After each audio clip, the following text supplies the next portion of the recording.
বাংলাদেশের সব লেভেলে ধনী গরিব পড়ালেখা জানা না জানা পাইলট রিক্সা চালক সব লেভেলে কিছু কথা প্রচলিত আছে, যেমন অখাদ্য, পাতে নেওয়া যায় না, মুখে দেয়া যায় না। অস্ট্রেলিয়ার বিপক্ষে তৃতীয় টি-20-তে বাংলাদেশের ব্যাটিং ওই সব প্রচলিত যে বাগধারাগুলো আছে কিংবা প্রবাদ আছে বা প্রবচনগুলো আছে সেগুলোর সঙ্গে মিলিয়ে নিতে পারবেন। এত বাজে ব্যাটিং যা অখাদ্য, পাতে তোলা যায় না। বাংলাদেশ ক্রিকেট বোর্ডের উচিত এই তৃতীয় টি-20 যারা এই ওয়ার্কিং ডেতেও টিকিট কেটে কষ্ট করে মাঠে গিয়ে খেলা দেখছে, এই জঘন্য ব্যাটিং এর কারণে তাদের টিকিটের টাকা ফেরত দেওয়া উচিত। আপনারা গিয়া যারা দর্শক কষ্ট করে টিকিট কেটে মাঠে গিয়ে খেলা দেখছেন, এই জঘন্য ব্যাটিং এর সাক্ষী হয়েছেন, এই অখাদ্য আপনাদের গিলতে হয়েছে, আপনারা ক্রিকেট বোর্ডের কাছে গিয়া টাকা ফেরত চান যে আমাদের টিকিটের টাকা ফেরত দেওয়া হোক। আমি ওই ক্ষোভ নিয়ে কথাটা বললাম ভাই, কষ্ট নিয়ে বললাম। আমি সবসময় একটা কথা বলি যে ম্যাচ হারা যেতে থাকবে, ম্যাচ হারুক, অ্যাবসলিউটলি ফাইন। কিভাবে হারতেছে? এইভাবে ব্যাট করে কেউ? সাইফ ওপেনার টি-20-র এই যুগে 9 বলে 1 রান করে।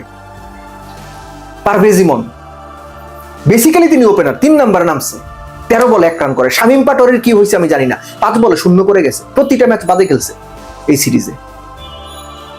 এরা স্ট্রাইক রোটেট করতে পারে না, টাইমিং ঠিকঠাক হয় না, ব্যাটের আগে প্যাডে লাগতেছে, কাভারে খেলতেছে, এজ লেগে যাচ্ছে, সেটা শর্ট মিড উইকেটে এজ লেগে স্ট্যাম্পের পাশ দিয়ে যাচ্ছে, ফুল খেলতেছে, লাগতেছে না। এটা কোনো ব্যাটিং? টস জিতে বাংলাদেশ ব্যাটিং নিল, উইকেটটা ভালো বলে তো ব্যাট নিছে। ব্যাট নেওয়ার মানে কি? আপনি শুরুতে ভালো একটা স্টার্ট করবেন, এবং এই ভালো স্টার্টের কথা মনে পড়ে গেল, তানজিদ তামিম যদি পাওয়ার প্লেতে ভালো কিছু না করতে পারেন, most of the cases Bangladesh power প্লেতে ভালো করে না। আপনি খেয়াল করে দেখেন, ওয়ান ডে যেমন তেমন, স্পেসিফিক্যালি টি-20-তে তানজিদ তামিম যেদিন ভালো করে না, বাংলাদেশ সেদিন পাওয়ার প্লেতে ভালো করে না। এবং এই যে জঘন্য ব্যাটিংটাই পার্টিকুলার ডেতে হইল, এই জঘন্য ব্যাটিং আমি অনেকদিন দেখি না। ফার্স্ট ওয়ানডেতেও কিন্তু বাংলাদেশ ভালো ব্যাট করেনি, কত 131 বোধ করেছিল। দ্বিতীয় ম্যাচটাতে 196 চেস করার খুব ভালো সম্ভাবনা ছিল, নিজেদের নির্বুদ্ধিতায় আনস্মার্ট ক্রিকেট, মানিকগঞ্জের ভাষা বলে বলদামি করে হারছে, বলদের মতো ব্যাট করে হারছে, ওই আলোচনাতে যাচ্ছি না। কিন্তু এই যে এত বাজে ব্যাটিং হলো, ব্যাখ্যা কি? এর দায় কে নেবে? কোচ, প্লেয়ার, ক্যাপ্টেন, কারা নেবে? ক্যাপ্টেন হৃদয় ব্যাট করে দেখিয়েছেন এই উইকেটে চাইলে অনায়াসে চোখ বন্ধ করে 160 করা যেত।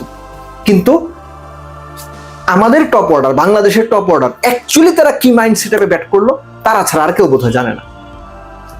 নুরুল হাসান সোহানকে আমি এই সমালোচনার জায়গা থেকে সরিয়ে রাখছি। হুট করে এক ম্যাচে এসে আপনি কাউকে নামিয়ে দেবেন, এবং যখন প্রচন্ড ক্রুশাল পিরিয়ড থাকবে, চাপ থাকবে, এবং সে পারফরমেন্স না করতে পারলে তাকে দুই ছাই করতে হবে, আমি নুরুল হাসান সোহানের ক্ষেত্রে এটা করতে পারছি না। কিন্তু বাদ বাকি যারা, সাইফ প্রতি ম্যাচ খেলেন আপনি, তানজিদ তামিম আপনি প্রতি ম্যাচ খেলেন, পারভেজ ইমন প্রতি ম্যাচ খেলেন আপনি, শামীম পাটোয়ারি টি-20 প্রতিটা ম্যাচ খেলেন, আপনারা খারাপ করবেন না। আপনাদের সমালোচনা হওয়া উচিত, আপনাদের সমালোচনা হওয়া যৌক্তিক। এমনকি উইকেটটা যে ব্যাট করার জন্য ভালো, 5 ওভারে 50 করে বিনা উইকেট অস্ট্রেলিয়া প্রমাণ করে দিছে। This is ridiculous batting, stupid batting. এটা ব্যাটিং না, ব্যাটিং নামের তামাশা। এইটা ব্যাটিং নামে দর্শকদের সঙ্গে এক ধরনের সার্কাস দেখানো, ব্যাটিং নামের সার্কাস। এবং বাংলাদেশ যারা টি-20-তে রিসেন্ট পাস্টে বেশ ভালো পারফর্ম করছে, সেই দল কেন মন করবে?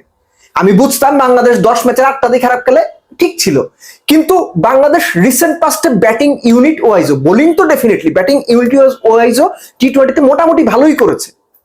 সেই দল এত বাজে ব্যাট কেন করবে? আমার আরো প্রশ্নের জায়গাটা হচ্ছে, টপ অর্ডার ব্যাটসম্যানরা কি কারণে তাদের ব্যাটে ঠিকঠাক বল লাগাইতে পারবে না? 9 বলে 1, 13 বলে 1, এগুলা জাস্ট নেওয়া যায় না, জাস্ট অখাদ্য, এগুলো নেওয়া যায় না। এখন এগুলোর সলিউশন কি? তাই সলিউশন দেওয়ার লোক তো আমি না। সলিউশন দেবে কোচ আশরাফুল, সলিউশন দেবে টিম ম্যানেজমেন্ট, সলিউশন দেবে বিদেশি কোচ যারা আছে তারা, এবং ব্যাটসম্যানরা নিজেরা। কিন্তু সলিউশন কি দিবে তারা, সেটা তাদের ব্যাপার, আমরা সেটা জানি না। আমরা সাধারণ জায়গা থেকে যেটা দেখি, বাংলাদেশ জঘন্য ব্যাট করেছে। যে ব্যাট আপনি যত বেশি সমালোচনা করবেন সেটাই আপনার কম মনে হবে। এই কারণে প্রচন্ড ক্ষোভ থেকে আমি বলছিলাম দর্শকদের উচিত যারা মাঠে গিয়ে টিকিট কেটে খেলা দেখেছে, বিসিবির কাছে টাকা ফেরত চাওয়া, যে এত বাজে ব্যাটিং এর কারণে আমরা আমাদের টাকা ফেরত চাই, আর যে সময় যেটা নষ্ট হয়েছে সেটা তো হয়েছেই। ঠিক এরকম ব্যাটিং আপনারা করেন, লজ্জা লাগে না আপনাদের?